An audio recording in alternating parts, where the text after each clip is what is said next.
ಇವರು ಯಾಕೆ ಕೊಟ್ಟಿದ್ದಾರೆ ಏನು ಅಂತ ಹೇಳಿ ಅಲ್ಲಿ ಹೋದ ಮೇಲೆ ಗೊತ್ತಾಗುತ್ತೆ. ವಿಚಾರಣೆಗೆ ಹಾಜರಾಗ್ತಾ ಇದ್ದೇನೆ.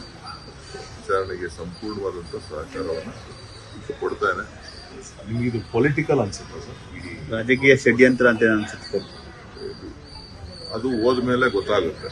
ಅವರ ಪ್ರಶ್ನೆಗಳು ಯಾವ ಹಾದಿನಲ್ಲಿ ಇರ್ತದೆ ಅನ್ನೋದ್ರ ಮೇಲೆ ಯಾವ ವಿಚಾರಣೆಗೆ ಏನು ಇದಕ್ಕೆ ಸಂಬಂಧ ಇದೆಯಾ ಇಲ್ವಾ ಅಂತೇಳಿ ನಮಗೂ ಕೂಡ ಗೊತ್ತಾಗುತ್ತೆ. ನಮ್ಮ ಒಪ್ಪಿಗೂ ಕೂಡ ಇರೋದ್ರಿಂದ ಯಾವುದು ಸಂಬಂಧ ಇದೆ, ಯಾವುದಕ್ಕೆ ಅಸಂಬದ್ಧವಾಗಿದೆ ಅನ್ನೋದನ್ನು ಕೂಡ ಚರ್ಚೆ ಮುಂದಿನ ಸಂದರ್ಭದಲ್ಲಿ ಮಾಡಬೇಕಾಗ್ತದೆ. ಇಡಿ ಮಾಡಬೇಕಾಗಿರೋದು ಫೈನಾನ್ಷಿಯಲ್ ಟ್ರಾನ್ಸಾಕ್ಷನ್ಸ್ ಮೇಲೆ.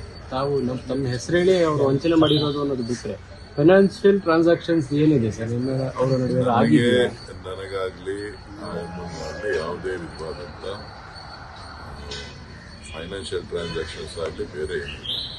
ನಾನಾಗಲೇ ಮಾಹಿತಿ ತಮ್ಮೆಲ್ಲರಿಗೂ ಕೂಡ ನೀಡಿದ್ದೇನೆ. ಆ ಕಾರ್ಯಕ್ರಮಕ್ಕೆ ಏನು ಭೇಟಿ ಕೊಟ್ಟಿದ್ದೆ ಆ ಎರಡು ಕಾರ್ಯಕ್ರಮಗಳನ್ನು ಹೊರತಾಗಿ ಬೇರೆ ಯಾವುದೇ ವಿಚಾರಗಳು ನನ್ನ ಮುಂದೆ ಇಲ್ಲ.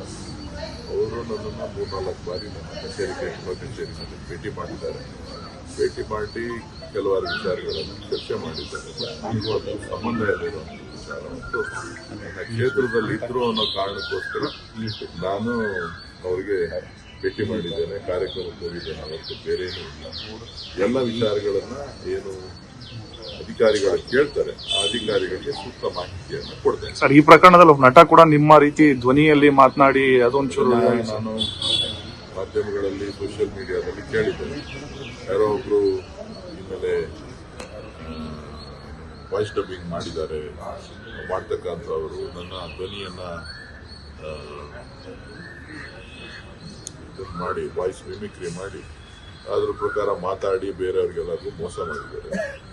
ಈಗಾಗಲೇ ಪೊಲೀಸ್ ತನಿಖೆ ಸಾಕಷ್ಟು ತನಿಖೆ ಮಾಡಿದ್ದಾರೆ. ಸುಮಾರು ಪ್ರಕರಣಗಳು ಪೊಲೀಸ್ ಸ್ಟೇಷನ್ನಲ್ಲೂ ಕೂಡ ದಾಖಲಾಗಿತ್ತು. ಅದರ ವಿಚಾರಣೆ ಏನಾಯಿತು ಅಂತೇಳಿ ನಮಗೆ ಗೊತ್ತಿಲ್ಲ. ಸೊ ಈಗ ಇಡಿ ಎಂಟರ್ ಆಗಿರೋದ್ರಿಂದ ಇಡಿದು ಏನು ಯಾವ ಮಾನದಂಡ ಇಟ್ಕೊಂಡು ಅವರು ಇದನ್ನ ನನ್ನನ್ನ ಕರೆದಿದ್ದಾರೆ ಅನ್ನೋದನ್ನ ಹೋಗಿ ಕೇಳಿ ನಂತರ ತಮಗೆ ತಿಳಿಸ್ತಾರೆ. ನಿಮ್ಮವರ ನಡುವೆ ಫೈನಾನ್ಷಿಯಲ್ ಇಲ್ಲ, ಏನು ವ್ಯವಹಾರ ಇಲ್ಲ, ಆದ್ರೂ ನೋಟಿಸ್ ಕೊಟ್ಟಿದ್ದಾರೆ ಅಂದ್ರೆ ಇದು ನೋಟಿಸೇ ಪ್ರಶ್ನೆ ಆಗಿದೆ. ನೋಟಿಸೇ ಪ್ರಶ್ನೆ ಏನಾಗಿದೆ, ಸುಪ್ರೀಂ ಕೋರ್ಟೇ ಅನೇಕ ಬಾರಿ ಸುಪ್ರೀಂ ಕೋರ್ಟ್ ಮತ್ತು ಹೈಕೋರ್ಟ್ ಇಡಿ ಎಲ್ಲೆ ಮೀರಿ ನಡೀತಾ ಇದೆ ಅಂತಕ್ಕಂಥದ್ದು ಅನೇಕ ಬಾರಿ ಹೇಳಿದ್ದಾರೆ.